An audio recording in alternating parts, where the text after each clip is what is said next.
ॐ नमो भगवते वासुदेवाय। ॐ नमो भगवते वासुदेवाय। ॐ नमो भगवते वासुदेवाय। नारायणं नमस्कृत्य नरं चैव नरोत्तमं देवीं सरस्वतीं व्यासं ततो जयमुदीरयेत्। नष्टप्रायेषु अभद्रेषु नित्यं भागवत सेवया भगवतीरुत्तमश्लोके भक्तिर्भवति नैष्टिकी। ॐ अज्ञानतिमिरन्धस्य ज्ञानाञ्जनशलाकया चक्षुरुन्मिलितं येन तस्मै श्रीगुरवे नमः। श्रीचैतन्यमनोभीष्टं स्थापितं येन भूतले स्वयं रूपकदा मह्यं ददाति स्वपदान्तिकम्। नमो विष्णुपादाय कृष्णपृष्ठाय भूतले श्रीमते भक्तिवेदान्त स्वामीनिति नामिने। नमस्ते सरस्वते देवे गौरवाणी प्रचारिणे निर्विशेष शून्यवादी पाश्चात्य देशतारिणे। जय श्री कृष्ण चैतन्य प्रभो नित्यानंद श्री अद्वैत गदाधर श्रीवासादि गौर भक्त वृंद। हरे कृष्णा कृष्णा कृष्णा हरे हरे, हरे Ram Ram Ram Hare Hare. Hare Krishna, reading from Śrīmad-Bhāgavatam. By His Divine Grace, A.C. Bhaktivedanta Swami Srila Prabhupada ki jai. So, we are reading from Canto 3, Chapter 27, Understanding Material Nature. So, we are at text 28, 29, somewhere in the midway of the purport. So the translation is, my devotee actually becomes self-realized by my unlimited causeless mercy, mat prasadena. And thus, when freed from all doubts, he steadily progresses towards his desired destination, destined abode, which is directly under the protection of my spiritual energy of unadulterated bliss. That is the ultimate perfectional goal of the living entity. After giving up the present material body, the mystic devotee goes to the transcendental abode and never comes back. Yeah, please continue. Nishreyasa means the ultimate destination. Saṁsāra indicates that the impersonalists have no particular place to stay.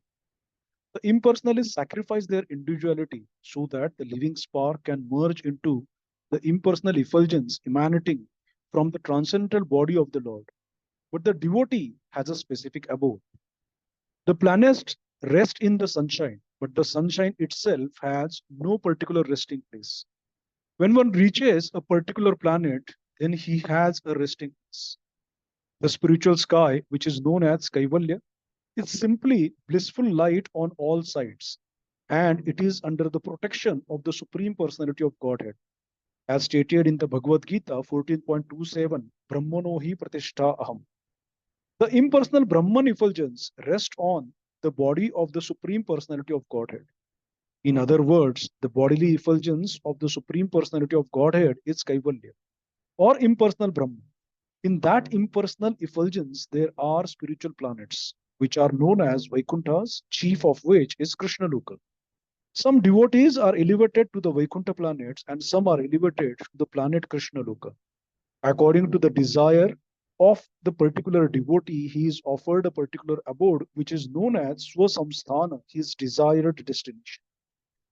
By the grace of the Lord, the self realized devotee engaged in devotional service understands his destination even while in the material body.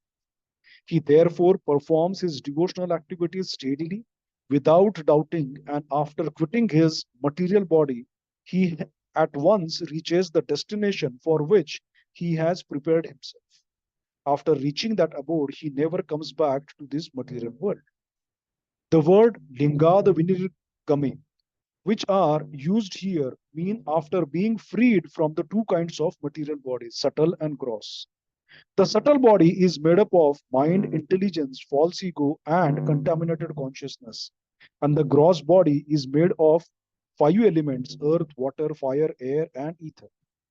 When one is transferred to the spiritual world, he gives up both the subtle and the gross bodies of this material world. He enters the spiritual sky in his pure spiritual body and is stationed in one of the spiritual planets. Although the impersonalists also reach that spiritual sky after giving up the subtle and gross material bodies, they are not placed in the spiritual planets. As they desire, they are allowed to merge in the spiritual effulgence emanating from the transcendental body of the Lord. The word swasamsthana is also very significant. As a living entity prepares himself, so he attains his abode. The impersonal Brahman effulgence is offered to the impersonalists, but those who want to associate with the Supreme Personality of Godhead in his transcendental form as Narayana in the Vaikunthas or with Krishna in Krishna Loka go to those abodes wherefrom they never return. Hare Krishna. Now, next, Srila Prabhupada explains the ultimate destination for a devotee and the impersonalist. The ultimate destination for a devotee is the Vaikuntha planet or Golok Vrindavan. So all that we are hearing, about Ayodhya Dham or, the Saket Dham, which is Lord Ram's Dham, or there are different Vaikunthas, they actually exist in the spiritual sky. So after the material world, Devi, Mahesha, Hari Dhamasu Teshu Teshu. After the Devi Dham, that is Durga Mata's world, this world is called as material world of Devi Dham. It is also called as controlled under Devi, Durga Devi. And then there is a Mahesha Dham, and then there is spiritual effulgence, Kaivalya, and beyond that there are Vaikuntha. And beyond Vaikuntha is Golok Vrindavan, which is the topmost Vaikuntha planet. So devotee has a permanent resting place in the Vaikuntha planet. Devotee has his own form. Every living entity has a form, specific family of a specific family from where he has come from, and specific service to the Supreme Lord. And all this is called as Swarupa Siddhi, right? Knowing one's spiritual position. That is Swarupa Siddhi. Currently, we know our spiritual position in a very, it's like a bird's eye view spiritual position. Jivera Swarupa hai, Krishnera Nityadas. This is the spiritual position of every living entity. But somebody will be serving the Supreme Lord in one specific rasa, and all this is, the progressive spiritual activity. But this prerogative is not there for the impersonalist. The impersonalist, they reach Kaivalya, and because they do not have the understanding of personal relationship with the Supreme Lord, they do not progress beyond it. Right? Just like somebody doesn't know what to do after the 10th standard, he will be stuck at 10th standard. He will think that he reached the destination. Oh, but after 10th, there is 11th, 12th, and then there is UG, PG, PhD, and so much of sky is available. But the impersonalist, because they have not cultivated favorably spiritual activities, they do not have the idea. So they reach only Kaivalya. What is Kaivalya?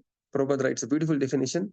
Bodily effulgence from the Supreme Personality is called as Kaivalya. So just like, the Supreme Lord, from the body of the Supreme Lord comes the infinite rays. Yasya Prabha, Prabhavato, Jagadanda Koti. So this Prabha, that means the effulgence which is coming out, that is called as Brahma Jyoti or Brahman. And this is the blissful happy light. Right, blissful happy light. And impersonalists only reach up to this point. But a devotee can transfer oneself according to, mark these words, desire of a particular devotee. He is offered a particular abode. Like Hanumanji desires Ayodhya Dham. Hanumanji is aware of Golok Vrindavan, but Hanumanji is happy being servant of Lord Ram. So there are devotees who are devotees of Kurma Avatar, Matsya Avatar, specifically devotees of. So they will reach to that particular destination, that particular abode, and that is called as Mat Samsthana, the desired destination. So by the grace of the Lord, the devotees who are engaged in spiritual service, can understand his destination even while in the material body. Now, this is a very powerful statement. So even while in the material body means where? Here, currently, right now, the advanced devotees, they are made aware of their spiritual destination. And that is to be known as Swarupa. What is one's Swarupa in the spiritual world is known to such advanced devotees. So even up to the point of Bhakti Vinod Thakur, all these great acharyas used to reveal their spiritual position in their writings. Okay, so Narottam Das Thakur, he has revealed his position. Gaur Kishore Das Babaji Maharaj, Jagannath Das Babaji Maharaj, Bhaktivinoda Thakur, they have revealed their spiritual position, who they are in the spiritual world.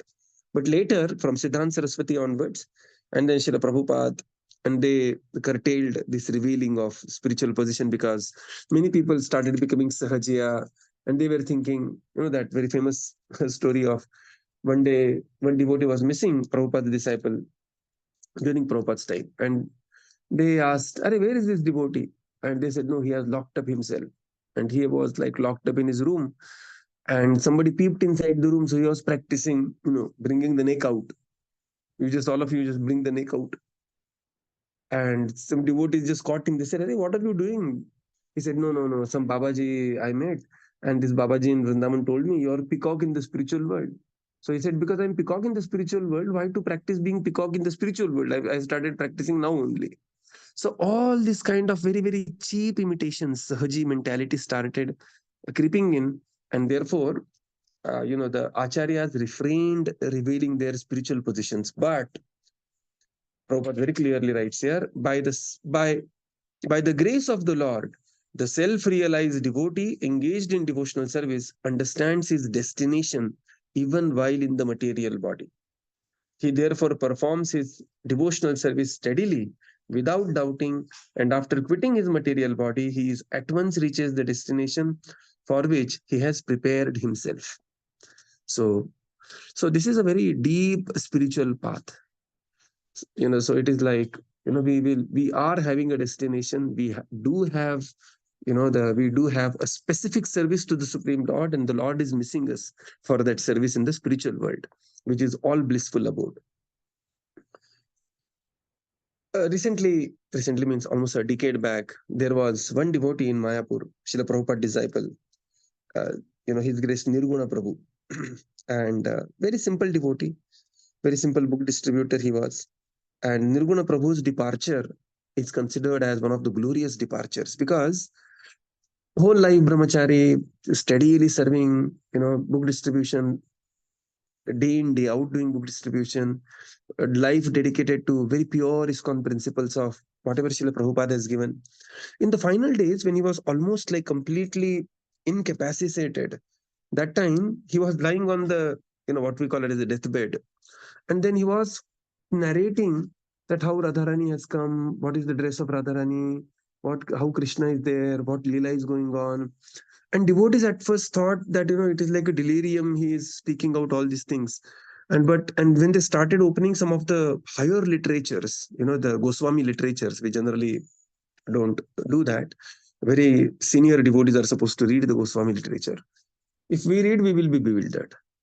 And when they started referring that Goswami literature, Shada Goswami's, very higher literature, Gopal Champu and these books, and then they realized, oh, this is the exact description of Radharani. This is the exact description of Lord Krishna doing this particular seva. And there was no question of this devotee reading those books because those books are purely in Sanskrit. And he was an American devotee, and and he was a devotee known for seva so much. And devotees were really shocked to know these direct revelations. So, devotee has a faith. Without a doubt, he will continue to perform devotional service very steadily, knowing that he has a destination and Lord has a plan for him. Devotee is not like a yogi who will apne balboote par, he want to achieve something. Devotional service is to be blessed. Devotional service is to be graced. It is not to be achieved, right? So we just remain sincere devotee. What Srila Prabhupada used to say, sincere, serious, and without ulterior motive. Okay. And then the path will be, the destination will be revealed, all further secrets will be revealed with due progress in our devotional service. So Prabhupada does mention here that a devotee in the material world can understand his position in the spiritual realm. Further, Prabhupada says, the word lingat vinirgame. So lingat vinirgame means, linga means the body or the limbs. So the living entity forgoes both types of the body. We know that we have two types of body. Gross body, which is made up of the 5 elements, earth, water, fire, air, ether. And then there is subtle body, right, which is man, buddhi, ahankar. So when the normal death takes place, somebody dies, what happens is that the Atma leaves the gross body, but Atma is still covered with the subtle body, and based on the development of the subtle body, the next gross body will be awarded. But and it is very difficult to give up the subtle body. But in the process of devotional service, devotee spiritualizes one's subtle body, savai mana Krishna padaravindayor. So mind is spiritualized, intelligence is spiritualized, and ahankar is also spiritualized by understanding one's constitutional position, jivera swarupahe nityera Krishna das. Right. So this is how devotee will spiritualize one's subtle body. Gross body is given up, subtle body is spiritualized, and even then later when one actually goes to the spiritual world, even subtle body is also given up. And now this is the mukta jiv, mukta atma, and then he has a destination. So the Mukta Atma, who is a devotee, will directly go to the abode of the Supreme Lord. However, the impersonalist, he also becomes free from gross and material body, but he will go only till to the light, Prabhupada calls as blissful light of Kaivalya, and not further. And then again, there is always a chance because he's not having any engagement there. Aruya Krishnena parampadam tataha patanti adho anadrita yushmadangraya. Because he has not taken shelter of the devotional service, then there is always a chance that he may become very bored in that happy light, right? And they may want to perform some activity. He is unaware of the spiritual activity, therefore he will end up performing material activity and thus will come down to the material platform. So this is how very beautifully Srila Prabhupada explains. But a devotee of the Lord will reach the abode of Narayana or Krishna Loka and become eternally associate of Lord Narayana or Lord Krishna, Lord Rama, Narasimha, Varaha, ityadi. So very beautiful verse, very, very beautiful purport Srila Prabhupada writes here. Text 30.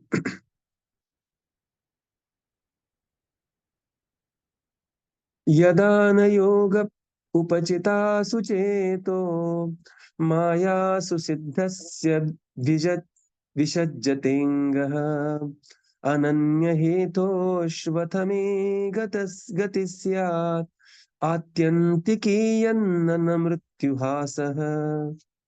Translation? When a perfect yogi's attention is... Yes, Prabhuji, go ahead. When a perfect yogi's attention is no longer attracted to a byproducts of mystic powers, which are manifestations of the external energy, his progress towards me becomes unlimited, and thus the power of death cannot overcome him. Purport. Yogis are generally attracted to the byproducts of mystic yogic power, for they can become smaller than the smallest or greater than the greatest, achieve anything they desire, have no power even to create a planet,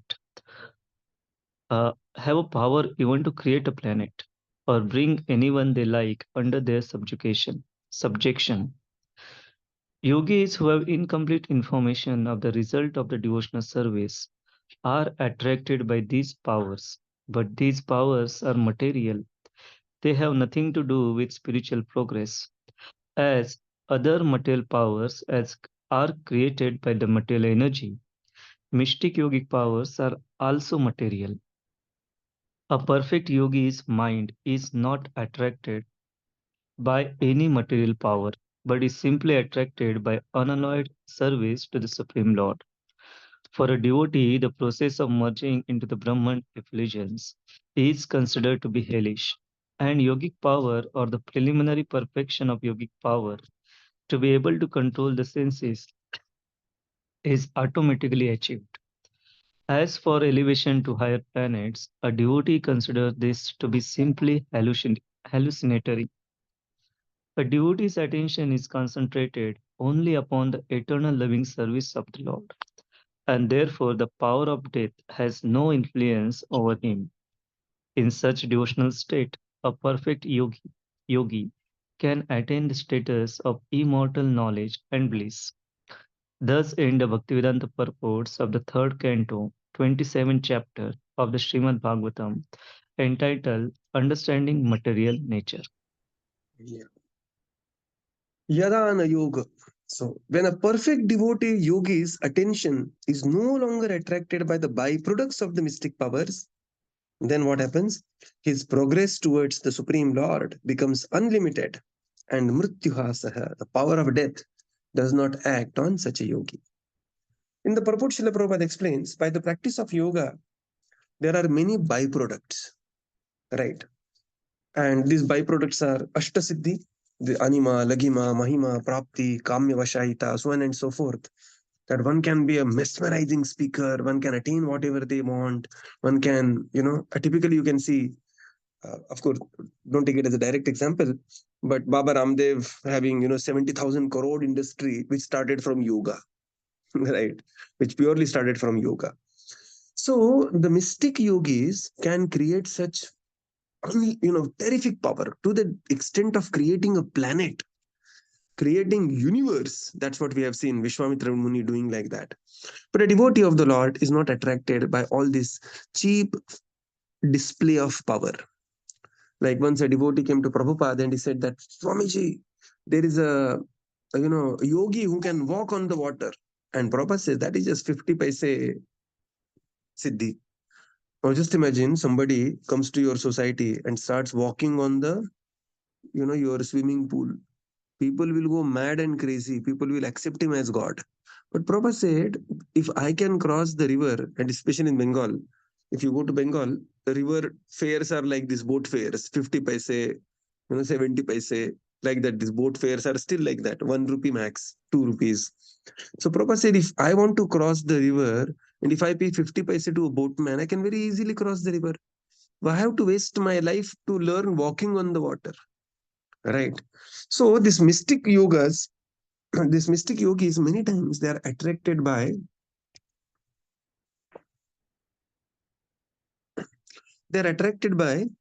all these puja, labha, pratishtha, profit, adoration, and distinction, and thus will waste their energy in displaying or obtaining such powers. But when such yogi, therefore Lord says, when the perfect yogi's attention is no longer attracted by the byproducts of mystic power, then he will directly come to me, crossing the death. So this, for a devotee, this is automatically achieved. Devotee is not worried about the mystic power, but devotee has mystic power. We have seen the example of Rasikanand Thakur, the classic example of Ambarish Maharaj, where the greatest mystic yogi, Durvas Muni, picked up a panga with Ambarish Maharaj, picked up a quarrel with Ambarish Maharaj, simply becoming envious of his fame in the universe. And he was thinking, I'm a yogi and he is just a ordinary grahastha, and that also king who is engaged in so many worldly activities, and picked up an unnecessary quarrel. And these are Prabhupada words. And then Lord taught Durvasmuni such a lesson that the entire universe will remember. So greatest of the yogi is no match to the pure devotee. Right. So the devotee attains the mystic power automatically. And then devotee also, Prabhupada says, attain the perfection of the controlling senses also automatically, because the senses of the devotees are engaged in the service of the Supreme Lord. A devotee's attention is concentrated only upon the eternal living service of the Lord, and thus he attains the status of immortal knowledge and bliss by going back to Godhead and attaining, the everlasting abode there. Whereas a yogi may get some power, display some power, get distracted by that power, just like we see the example of Saubhari Muni, Vishwamitra, and so on and so many, and then again fall down, again recollect oneself, again do tapasya, again get power, up to the point that one becomes unadulterated devotee. So this is how Srila Prabhupada concludes chapter 27 of Canto 3. Okay.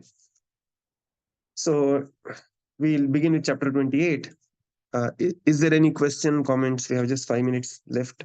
Maybe tomorrow we'll begin with chapter 28.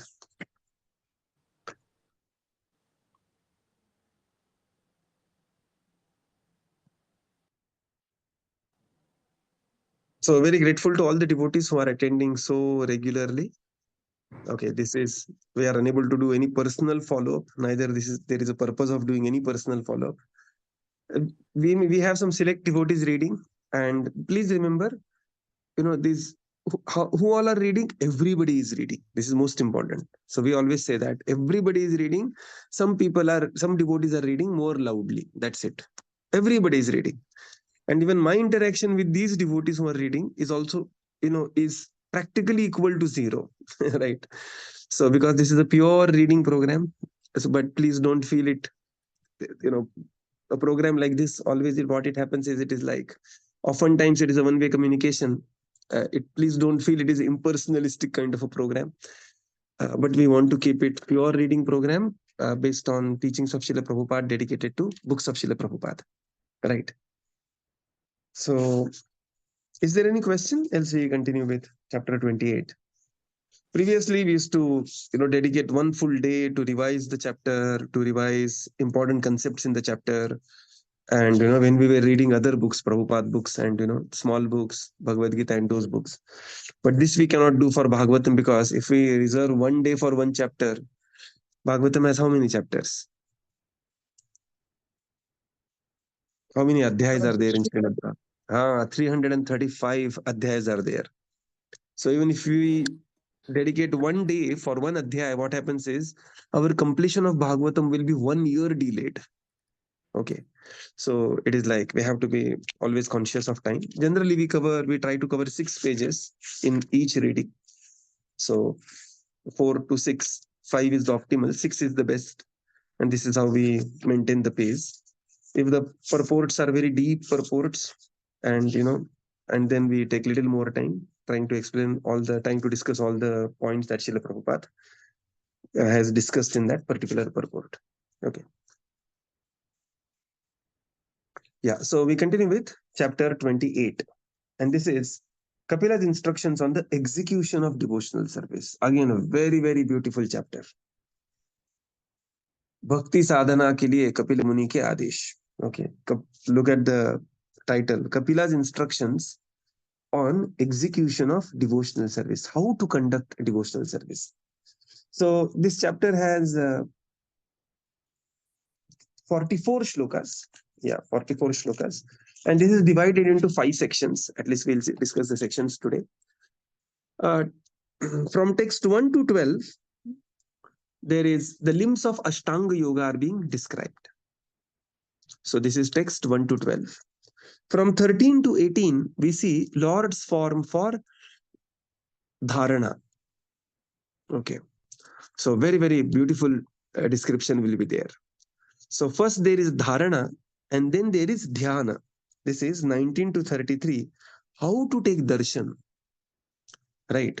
It's not that we just, sometimes, we see the photograph. But now here, how to take darshan of the Lord, how to begin from the lotus feet of the Lord, and, slowly, gradually come up and finally come to the lotus face of the Lord, and how to take darshan of the Lord. This is called as dhyana. And this is about concentrating on the limbs of the Supreme Lord. 19 to 33. 34 to 38, liberation and state of mind of a yogi. Okay. This is 34 to 38. And finally, 5 shlokas, 39 to 44, they are about thought process of a yogi, how a yogi thinks, or how a bhakti yogi should think. So once again, 1 to 12, limbs of the Ashtanga Yoga. 13 to 18, Lord's form for dharana. 19 to 33, dhyana on the limbs of the Supreme Lord. 34 to 38, liberation and the state of mind of a yogi. And 39 to 44, thought process of the yogi. So this is chapter 28. So we will conclude here and continue tomorrow. Srila Prabhupada ki jai, Gaura Bhakta Vrinda ki jai. Thank you, Prabhupada. Thank you, everyone. Hare Krishna, Prabhuji. I have a question. Hare Yeah, Krishna, please. Prabhuji. The soul, when it reaches Golok Vrindavan, does it have a form? Soul always has a form. Even in current body, the soul has a form. But the form of the soul is in the seed form. Right? Just like the child in the womb has a form, but in the seed form. Later it will develop. So, but similarly, the form of the soul, and soul, they are not two different things, right? The child in the womb is a different example, because there is a soul and the body is developing. But the form of the soul and the soul, they are the same thing. That is the soul. The soul currently is in the bija form. So it is like chit kanaha, it is called. It's just coming like a kana. And the calculation is also given. It is like 1/10,000th part of the tip of the hair. Kesha agre shatabhagasya. Kesha agre, the tip of the hair, not length of the hair, tip of the hair. And the tip of the hair is divided into 100 parts, and then further it is divided into 100 parts. That is called as chit kanaha. That is the current size of the soul. But when the soul reaches the spiritual world, the soul assumes the original form, right? The soul will assume the original form. And that is the form, actually, the swarupa of the living entity in the spiritual world. Currently, the soul has completely forgotten that form. But yeah, soul has a form in the spiritual world. Soul has a name in the spiritual world. Soul has a family in the spiritual world. Soul has, a specific service, specific group of the devotees. So there are 12 such items which are called as Swarupa Siddhi. And there are Swarupa Siddhi mantras, and these are like very advanced stuff. And Srila Prabhupada discouraged devotees on all that discussions, because if you go to Vrindavan and if there are Babajis who will say, just pay me 5,000 rupees and I will tell you what is your Swarupa, and now only you can start practicing this. Like Jyotish, they will do it. So Prabhupada completely forbade that practice of understanding one's Swarupa. Our Swarupa is one. Jivera Swarupa hai. Right? Yeah, but Yes. soul has a form, soul has a specific name, soul has a specific seva, and everything is there. Just like whatever we have in the material world, everything is there in the spiritual world without the kuntha part of material world, without the birth, old janma, mrityu, jara, vyadhi, and without this all the material inebrities, everything there in the spiritual world in its purest form, right? Okay. Thank you, Prabhuji. Thank you, Prabhuji. Thank you, Prabhupada. Thank you, Prabhupada. Thank you, everyone. Hare Krishna. Hare Thank Krishna. you, Prabhupada. Thank you, Prabhuji. Hare Krishna. Krishna. Thank you, Prabhupada. Thank you, Prabhuji. Hare Krishna, Prabhuji. Dam Pranam, Prabhuji. Shri Prabhupada ki jai.